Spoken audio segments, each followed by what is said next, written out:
కేసీఆర్ గారు, కేటీఆర్ గారు, నేను, మా కుటుంబం, మాది రక్త సంబంధం. పదవులు పోతేనో పార్టీలకు వెళ్ళి సస్పెండ్ చేస్తేనో పోయేటటువంటి బంధం కాదు. కానీ ఎవరైతే వెస్టెడ్ ఇంట్రెస్ట్ ఉన్న పార్టీలు ఉంటారో, పార్టీలో ఉండి కేవలం డబ్బు సంపాదించుకోవాలనేటటువంటి ఒక ఆలోచనతో, వ్యక్తిగత లబ్ధి పొందాలనేటటువంటి ఆలోచనతో ఉన్నటువంటి వ్యక్తులు, వాళ్ళకి కావాల్సింది ఏంది? మేము ముగ్గురం కలిసి ఉండొద్దు, మా కుటుంబం బాగుండొద్దు, మా కుటుంబం విచ్ఛిన్నమైతేనే వాళ్ళకి అధికారం వస్తుంది. దాంట్లో భాగంగా ఇవాళ మొదటి స్టెప్ నన్ను బయటేసిరు పార్టీలకి. అది ఇక్కడితో ఆగదు.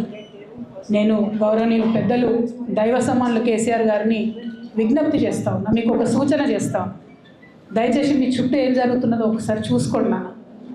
నన్ను ఇవాళ బయట పంపొచ్చు, నేను మీలాగా స్ట్రేట్ ఫార్వర్డ్ ఉంటా, నిజాలు మాట్లాడతా. నేను ఉద్యమం నేపథ్యం నుండి వచ్చిన కాబట్టి నాగ్గా ఉన్నది లేనట్టుగా, లేనిది ఉన్నట్టుగా, మోసం చేయాలని చెప్పో ఇంకోటి చేయాలని చెప్పో మాట్లాడను. స్ట్రేట్ ఫార్వర్డ్ ఇష్యూస్ మాట్లాడతా కాబట్టి నన్ను ఇలా బలి చేసి పర్వాలేదు. కానీ రేపటి నాడు ఇదే ప్రమాదం రామన్నకు కూడా పొంచుంది, రేపటి నాడు ఇదే ప్రమాదం మీకు కూడా పొంచుంది. అల్టిమేట్గా బీఆర్ఎస్ పార్టీని హస్తగతం చేసుకోవడానికి జరుగుతున్నటువంటి కుట్రలో భాగంగానే ఇవాళ నన్ను ఎలిమినేట్ చేయడం జరిగింది.